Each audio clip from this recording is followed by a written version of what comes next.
Now again, Gills fans, and welcome back to the latest episode of Gills in the Blood TV. It is that time of the week again. It comes around really fast when you're winning football matches and enjoying going to games. It is match preview show nights. So this evening, slightly different. I'm joined for I think only the second time in the history of the channel by two guests for one match preview. First of all, I'm pleased to say that I'm joined by Crawley Town fan Stephen Dimmock. You can find him on Twitter, and I will put his details in the description at the bottom of the video, as always. Stephen, first of all, thank you for coming on.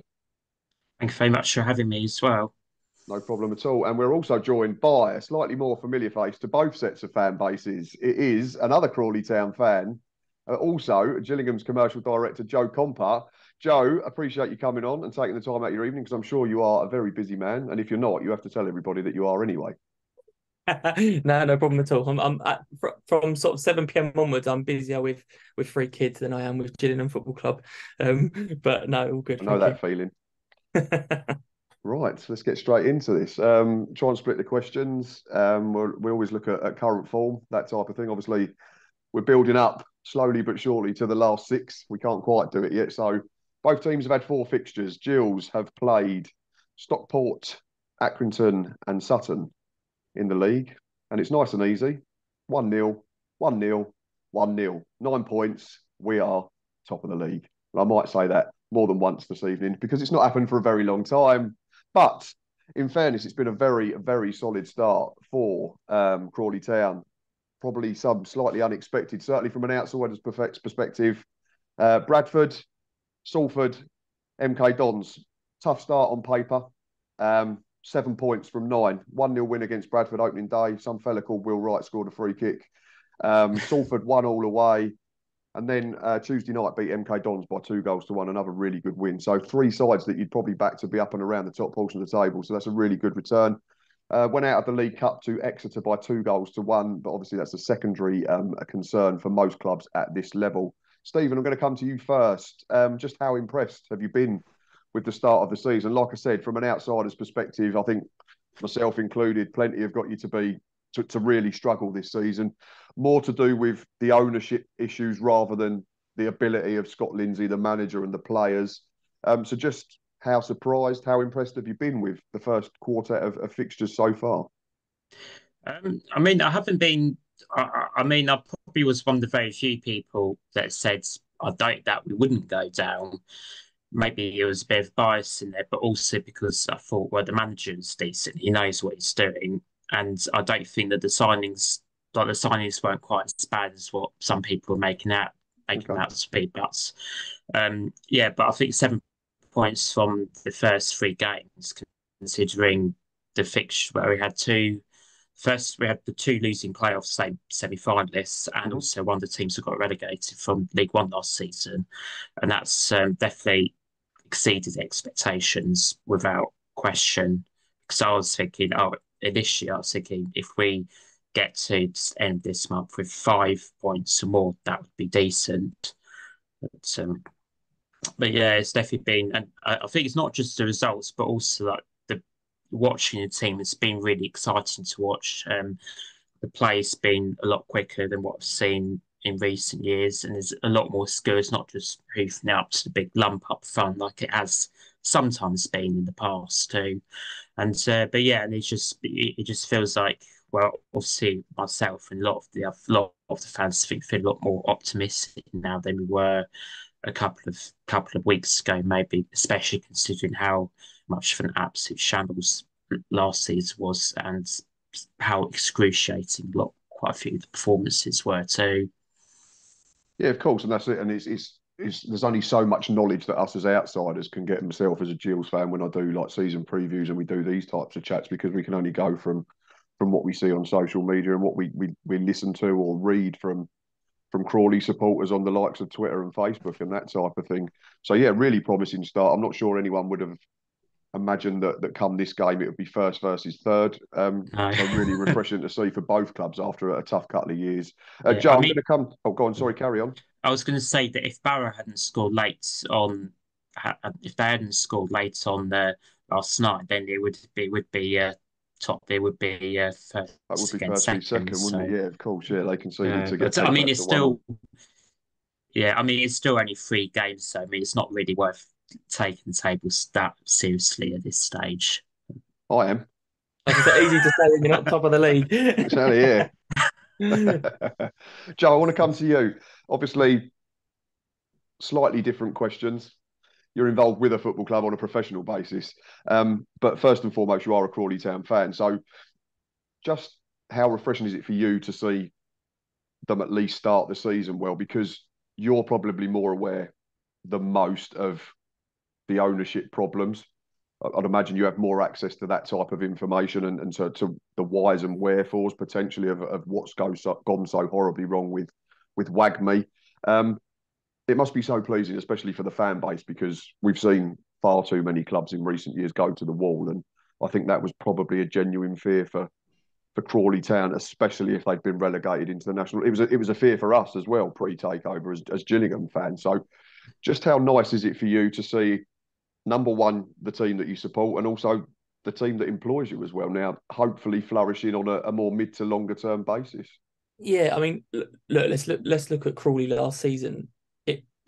Watching from afar, but I caught a few games sort of when Gills were away or when games didn't clash, but it looked like a club that had a real lack of hope. And to be fair, it's similar to Gillingham. Sort of in the first 18 months I was at the club, obviously got relegated from League One.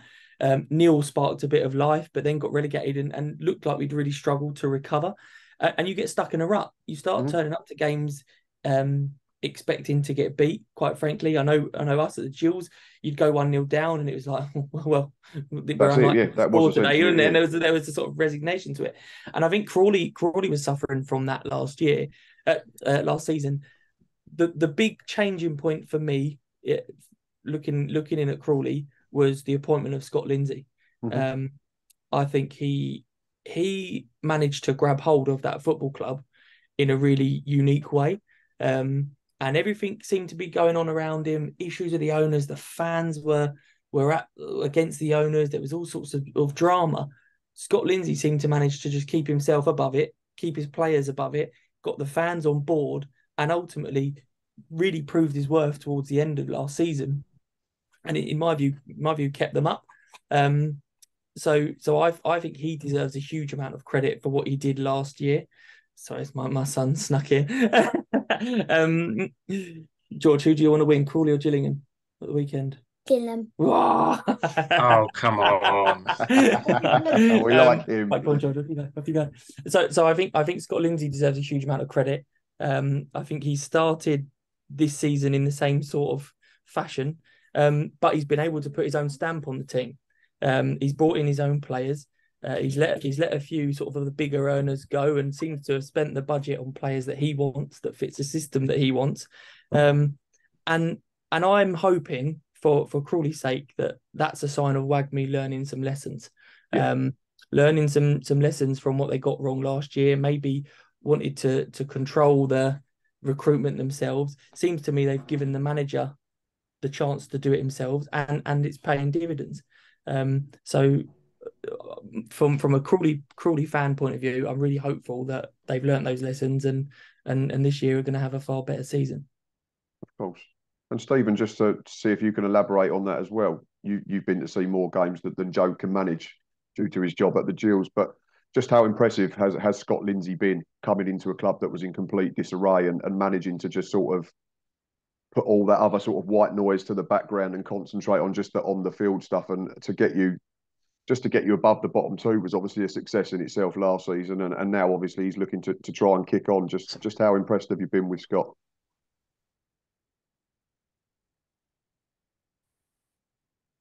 Nope. I think we might have lost him.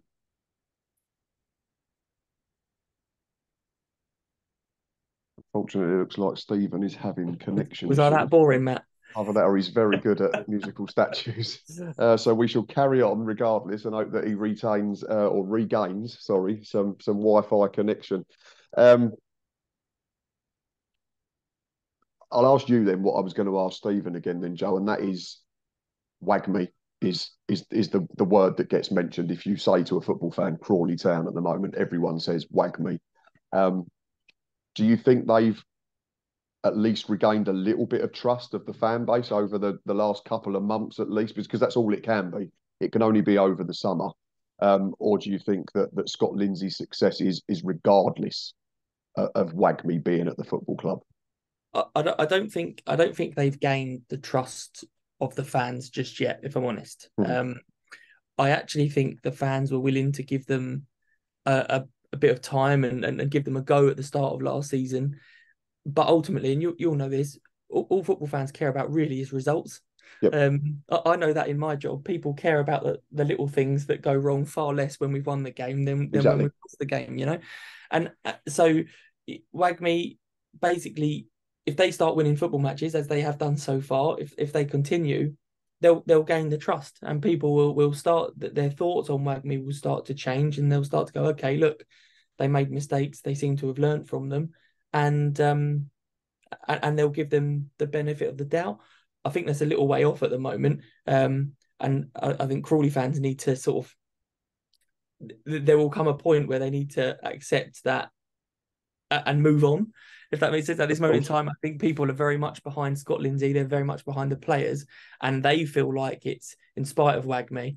But at the end of the day, if you're going to criticise them when you're losing games, you've got to give them credit the following season if they turn it around. Which 3 games in is so early days, and I've been trying to say it to everyone regarding Gills. It's so early days, but if they carry on as they've started, then you've got to go fair play to them. They've learnt their lessons and they've turned it around.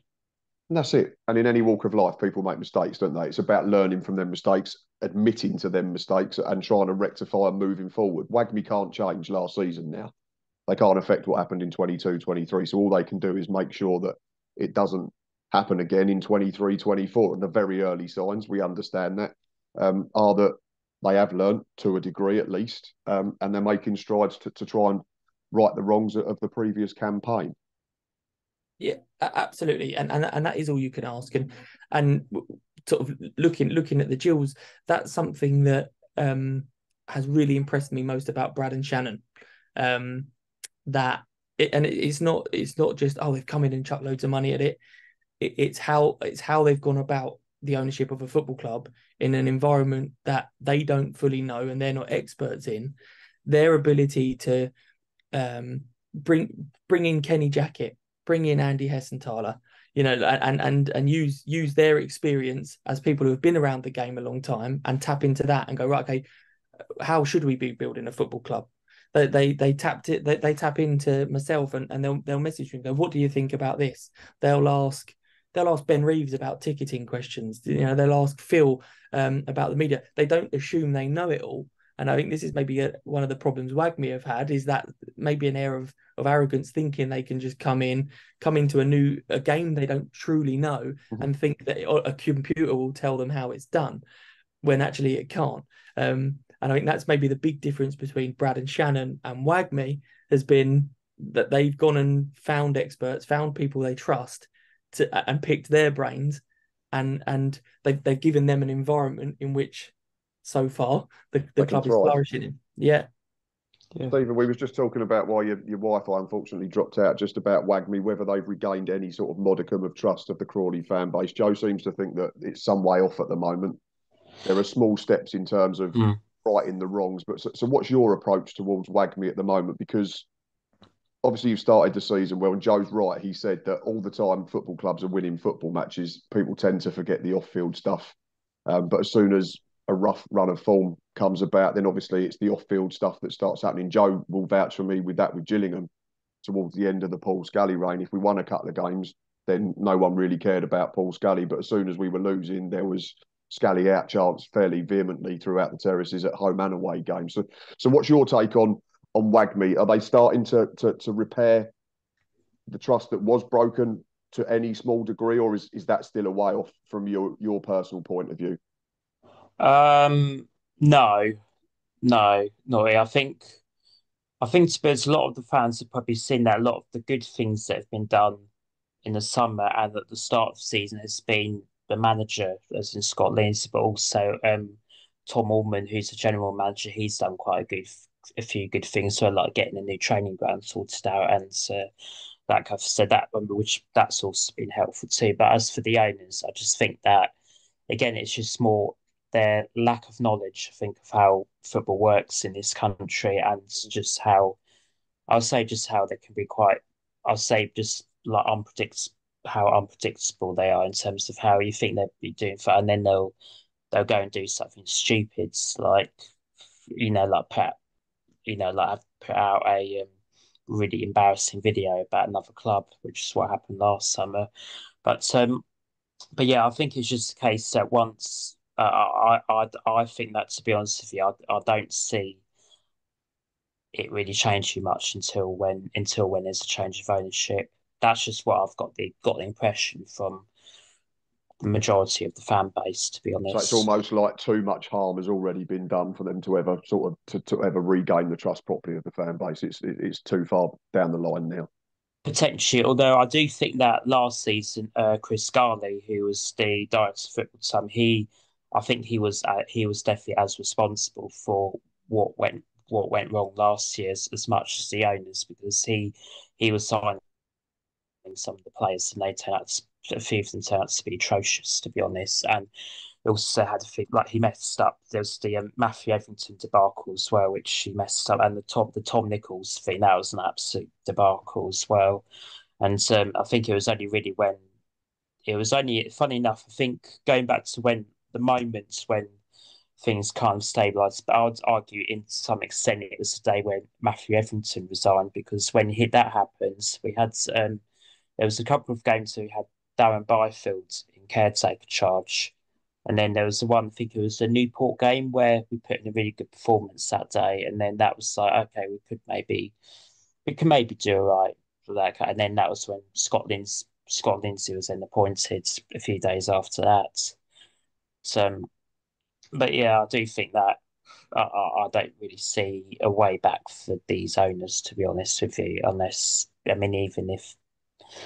if something absolutely miraculous was to happen this season.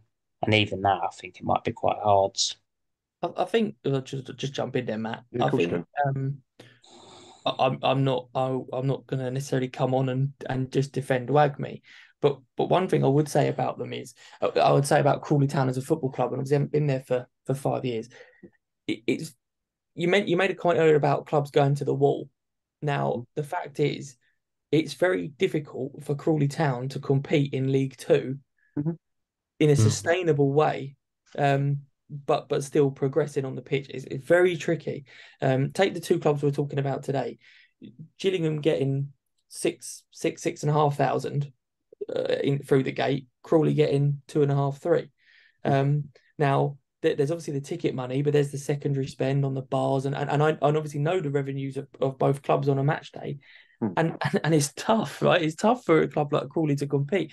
And so I'm actually supportive of WAGMI doing things differently. They tried the NFT program, raised a serious amount of money that a club of Crawley size are not going to find easy to generate. They're going to find it impossible to generate through sort of traditional means of like over the bar and the food, that sort of thing. So I'm supportive of that. What they have got wrong and what they need to improve is trying to come up with these ideas, these initiatives, and these sort of innovative ways of generating revenue, but putting it into football language, basically, Mm-hmm. and knowing Yeah. what hardcore fans going to accept, what are they going to take on the chin because they understand that, and what are they actually going to draw a red line under. For Yeah. example, trying to register someone from the sidemen to play in your FA Cup squad. Me as a Crawley fan, I find it disrespectful. Like I feel like you're playing around with my football club, Mm-hmm. and that's where the fans will draw a red line. Actually, do you want to sell NFTs and have a JPEG of a devil and flog it to people for hundreds of pounds? No problem. Like sign me up, And I think that's where they just probably need to Yeah. work out where the And line is between yeah. disrespecting the club and disrespecting the fans and being innovative. Yeah, And of course. also the other thing that they got value on, so they hired the wrong people for key roles. I think, especially in the first team, I'd say not just Chris Scarley, but also Kevin Betsy was manager at the time. He was a disaster in the end. And then Matthew Everton, I didn't think I mean, even though even though he was only in charge for a month, like the two of the games we had with him were as bad as Betsy's periods, and I think he would have. I don't think we would have stayed up with him, to be honest. But so there is that kind of thing. I mean, the difference of Gillingham is that they've appointed up Kenny Jackett as director of football, Andy Hessenthal as head of recruitment as well. I think Keith Millen, he's also got a role. So they've got very experienced. They've got very experienced football people, like people who know a lot about lower league football in this country.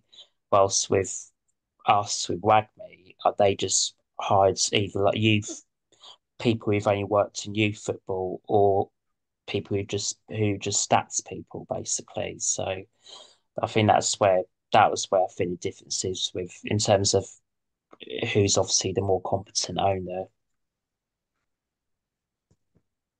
It's all good points, isn't it? Proof's in the pudding, I suppose. So if we had this chat again at the end of the season or in 6 months, we might have some different sort of opinions on it. But yeah, you could probably do another whole episode on ownership and the rights and wrongs of who to appoint. But Joe, I want to ask you, you're going to have a foot in each court, so to speak, Saturday afternoon, the club that you support, the club that pays your wages at the end of the day. Do you then gain an affinity? You must do. You gain an affinity to the football club that you're in and around all the time. I'm not saying that makes you a Gillingham supporter and not a Crawley fan. So my question is just, how do you approach that sort of setup in terms of your football life? Because it would, when you was younger, it had just been Crawley Town, and then you take a career path and it takes you to these other football clubs. And so what are you thinking? How? I know obviously we can sit and joke and all that type of thing, but how are you approaching Saturday? I think it's really strange. And if I'm completely honest, and I said this to my wife last night, like I'm not looking forward to Saturday. I generally don't look forward to it. Like I don't like necessarily the attention it gets and the feeling, to be honest. And I've supported Crawley Town since I was 5-6 years old. Like and if you'd have said to me 10 years ago you'd go into a football match and want Crawley Town to lose, I would have gone, no chance. Like, and I don't expect people to understand it. Like, I don't expect my mates who are Crawley fans, my dad, my brother, like diehard Crawley fans, I don't expect them to understand it. But it becomes your life. It's not working in football isn't. You don't sort of turn up at 9, go home at 5, and then go, done. It does take over a little bit, and someone commented on Twitter the other day that I was a Crawley fan pretending to be a Gillingham fan, and I actually make a point of not pretending to be a Gillingham fan. I make it very clear I'm a Crawley Town fan. Well, this is it. This is what made me ask, because I wouldn't sit here as a Gillingham fan and expect you to cheer on Gillingham on Saturday afternoon just because you're employed by the football club. You've been a Crawley fan for all of your life, essentially, from as far as you can remember from understanding football. So I don't think. Yeah, but the fact is, Matt, I am desperate for the Gills to get promoted. Absolutely desperate. Of course. Because I spend more time invested in the Gills than I do in my wife and my kids, when you think about it in terms of hours, because it's my job. I spend so much time at Priestfield. I look around, I see the hard work of people like Brad and Shannon, I see the hard work of Ben and Joe in the ticket office, Phil in media, Meg in commercial.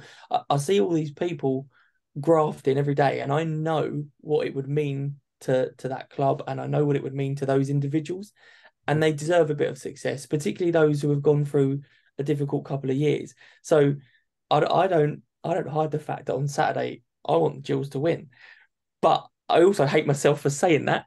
like, I want the Gills to win rather than Crawley lose, but the fact is you can't have both. And yeah, it's a very strange feeling. You do really become a fan of the club, and it really hit me. And I can tell you the exact moment that I thought, oh wow. Last year I think it was Carlisle, and Sean Williams scored in the last minute. Oh yeah, is that right? Yes.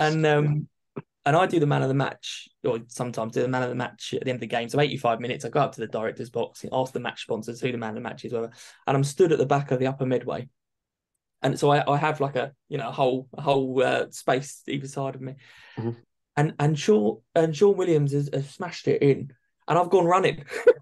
I've gone running, celebrating the goal, and I thought I've just celebrated that goal like I used to on the terrace at Crawley, and it was just you can't fake it. That's not made up. And I thought, No, of wow, course.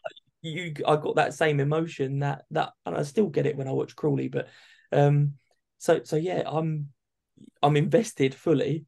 And on Saturday, I want the Gills to win. I don't want Crawley to lose, but the fact is you can't have both. And every other game this season, I hope Crawley win. And if the league finished as it stands at the moment, I'd be the happiest man in the Football League. Well, I'd take it all, to be fair. So would Stephen. So let's just end the Yeah, season I mean, there and have done with it. I joked last night afterwards. I said, right, we need to stop. We need to stop the season now and call this the final table. Yeah, I Because think someone said to me at half time, they went, "We're top," and I went, "I'm not singing we are top the league, not till full time at least." I know no, this is, it hasn't happened for a while, but you no, just start jinxing things, don't you? And we all, but no, that's why I don't ever say I'm not even. That's why I'm saying at the moment, like like it's only 3 games in. of That's what I course, said. yeah. Okay, I'm enjoying my fun at the moment, but you've also got through your head to say no. You've got like you don't really get a good idea as to how teams are going to do after about 10 games. So like, even that could be a bit fixed. Like for example, Stockport, they always seem to start the season badly, and then they go on a great run, and then Wimbledon, on the other hand, I think like some people say no, they started well made, but I think last season they started better actually, and yet they only finished 2 points ahead of us, even though we were an absolute shambles for Yeah. the whole season. So that's what I mean. It's not really it's obviously it's way too early to be changing predictions and all that kind of thing. To be We had, honest with I you. think we had to keep changing ours, didn't we, Joe? I think Neil said judge him after 12 games last season. Then it went to 15 Yeah. and 20. Then he Yeah, said Then he said judge him after the dollar turns up. yeah. To be fair, Yeah. he's done his job eventually. He's When proving what a very that's good happened. manager he is, and I'm so happy for him. Yeah, Yeah. he's a top man, and I get this vibe. I don't know Scott Lindsay, but I get the same vibe from Scott Lindsay, that sort of honourable bloke and passionate, but also a thinker. Like Yeah. Neil was a really Yeah. intelligent bloke. He's not just a shouter or this is just a man motivator. His players love him. Mhm. He's a good club man. He wants Gillingham to move forward, and also you listen to him tactically and you think, like, I actually am embarrassed to have conversations with him about football because I've worked in football for 10 years. I've worked in every division from the Premier League to League Two, and I'm embarrassed to have a conversation with him about it because the level of detail that he will go into is way beyond me. This is the Yeah. thing, isn't it? We all have these chats on Twitter, and everyone goes, "Oh, we all want to be a football manager." That's so oh yeah, he should be playing there, he should be dropped. But that's why he's paid, and that's why Scott Lindsay's paid to make the big decisions on the Saturday. And Yeah. that's why the rest of us all talk about And it on social yeah, media. and maybe that's why we think, because if we play Football Manager and then we think, oh, okay, we would do this, we do, but maybe that's why we have people who are more qualified than us to make those decisions. So Absolutely, indeed. yeah, Right, Stephen, I want to ask you about transfers because there was a big churn of players at Crawley. I think if I've got this correct, I think it's 14 new arrivals this summer. Is that there or yeah, I thereabouts? think it might be. Well, it might be 13. I'm not sure. I know because there was a bit like for about a month and a half up after the last season finished, where we didn't sign anyone. And then some people were really panicking, which is usual. But then, obviously, not normally once all the players return from pre-season training, or that's when a lot of the time when the market really gets going. Yeah. So who would you say in terms, if you had to pick two that would be danger men to Gillingham on Saturday afternoon, who would you pick? Um, I'm going to say you're probably very familiar with the first one, Will Wright, It's definitely especially this. We can't give away a especially free kick, especially if Joe. you give away free kick within the like within 20, 25, 30 yards out, and also he's also surprised for centre half. He's actually pretty decent at corners and Yeah, his set play set. delivery is second to none. Yeah, Yeah. yeah. And then the other one is probably my personal favourite, Nick Cerula as well. He's a great dribbler, scores. He's can score some absolutely fantastic goals too, and he's pretty quick. So yeah.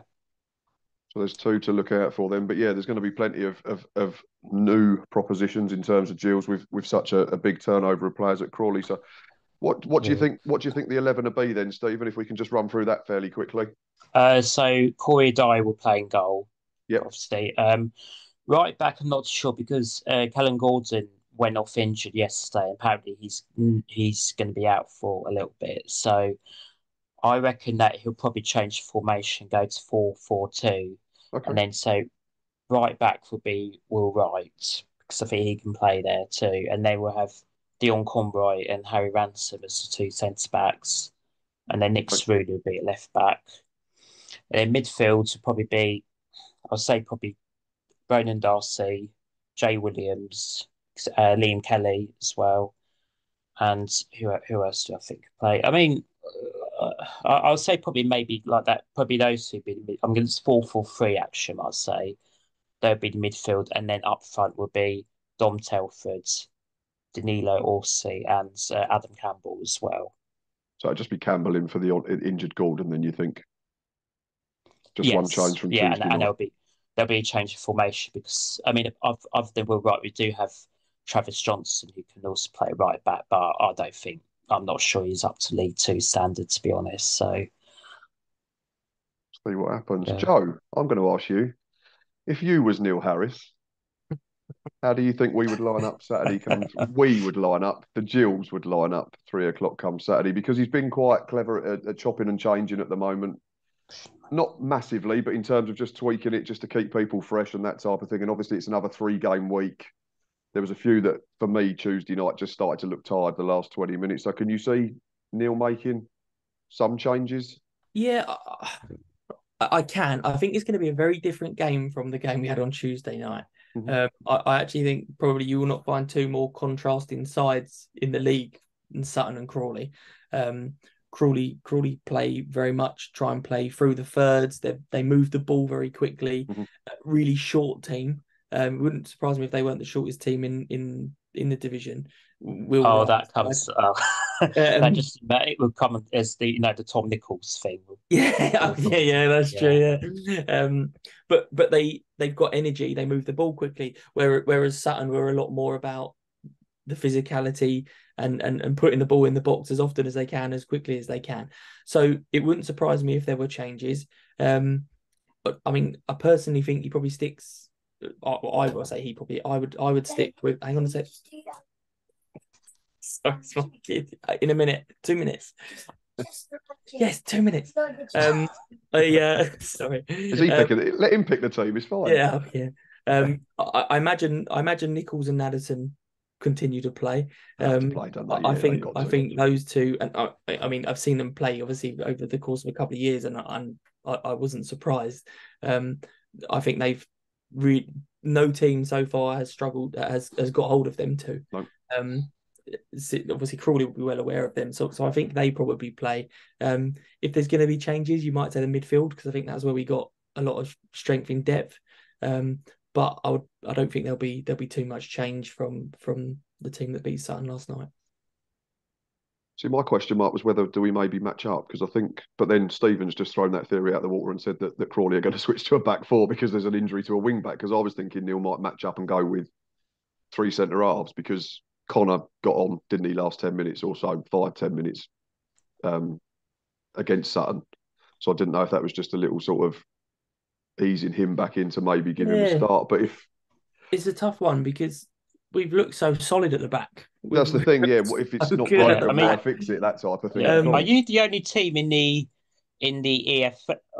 Are you the only team in the EFL who's still yet to concede a goal this season? Glad you brought it up, Stephen. No, not in the whole EFL. I don't think. I think there's two. I think it's just in League Two. I think Blackpool have gone without conceding in League One. I think there's one Championship side as well. Although they've only played 2 games in the Championship though. So yeah. I mean, Shadrach Oji's been unbelievable. Leighton Orient centre backs must have been ridiculously good last season. That's all I'm going to say. Yeah. So you look at it and go, him and Max, do you change that because they have looked so good? But as I said, similar. If you look at the games we played, Sutton and Accrington, a physical side as well, quite a big side. So Saturday will be a completely different game to the last two that we've played. It'll be probably a little bit closer to Stockport, but again, slightly different to that. So Neil might decide he needs something different. He is that sort of manager. He makes bold moves. He won't just play people because we've won the last few games. I think he'll pick a team that he thinks is best placed to beat Crawley. So of course, yeah. Yeah, we'll see. But the nice thing for us is he's got options. That's it. Yeah, really which has. is Yeah, something he didn't have sort of starting in the start of last season. Now he must look around at the bench and think, all right, I've got Connor Masterton on Tuesday to come on and see out a game. well, it's on Saturday. Max Clark couldn't even get in the 18. It was ridiculous. Yeah, I've got Macaulay Bond to come on and if we need a goal, all of a sudden he's got a real good, strong squad to pick from. So that gives him the ability to change it if he wants to. Yeah, it'd be interesting to see how we do set up. I think there might be 2 or 3. I'd imagine Sean Williams comes back in as captain. Whether Tim Dien can get through 3 games in a week after missing a couple at the start of the season remains to be seen. But he was very good Tuesday night. It is nice, like you say. It's refreshing to be able to. And I made this joke, I think, the other day, either on the review show or just stood at a game, and I said, we can change things this season, and it doesn't change the quality of the 11. I said, but last season we did that, and it didn't change the quality of the 11 because they were all crap. I remember the game when you came to our place, and I felt looking at your strikers looked National League South standard, to be honest. Well, to be fair, the lad that started, Joe Bode, was 17 at the time, I think. Yeah, and he should have scored as well. Yeah, he missed one that my granny probably could have scored, I think, that game. He wasn't the only one during that period of the season. No, but that's just what happens. But I can remember that, like Joe, age 17, when goes into the side because we were looking for options. We were looking for anything that was going to spark something us into life. And I think Neil had got to the stage where he was hoping that the 17-year-old might provide something that the others hadn't at that point. So, and to be fair, I can remember that night he put himself about. He caused some problems. But yeah, I mean, you look at the strike force now. You got Nadesan, Nichols, Macaulay Bond, Hawkins to come back. You're looking at 4 strikers there who you would say are decent, if not the decent League Two players, if not League One standard, to pick from. So yeah, it's completely chalk and cheese from last season. Should be an interesting game. Gents, final question before I let you go and enjoy the rest of your evening. Stephen, I'm going to come to you first as the Crawley fan, and then I will go and ask the Gillingham supporter. What do you think the score will be Saturday afternoon? I've said this quite a bit this season. I'm gonna say it'll be 0-0.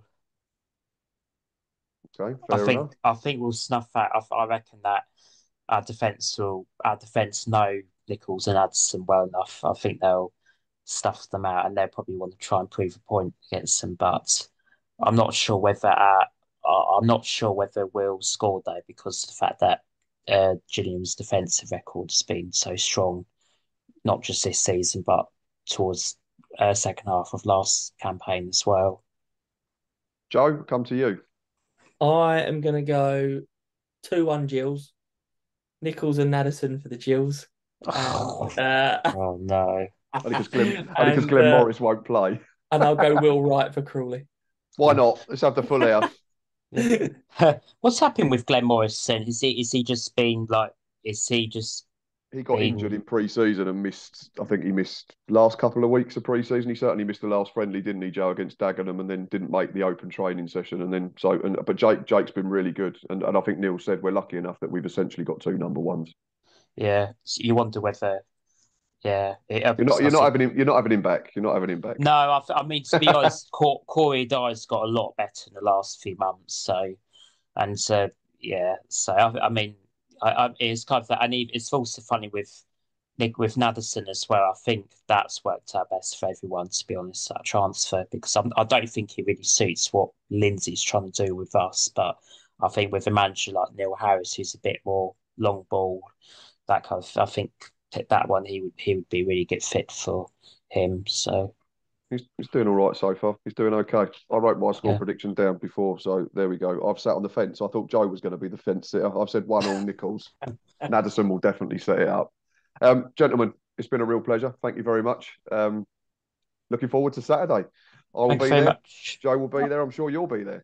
Yes, I'll be there indeed. So hopefully we'll see each other before the game if you're Yeah, around. looking forward to it. Should be a good afternoon. Gills fans and Crawley fans, if you're still watching at this point, then thank you. As I always say, this channel is absolutely nothing without the support of you guys. It's just me talking to myself at a screen if no one watches. So please keep doing all that you do. We'll be back Saturday for Match Day Live. I believe it's me and Stocky on duty this week and the kids. So come and say hello. Joe will be about, Stephen will be there. Should be a good afternoon. Two teams in form at the top of the table. That's certainly not something we'd have said about Gillingham or Crawley 12 months ago, 6 months ago even. Thanks for watching as always. We will see you soon. And until next time, up the Gills.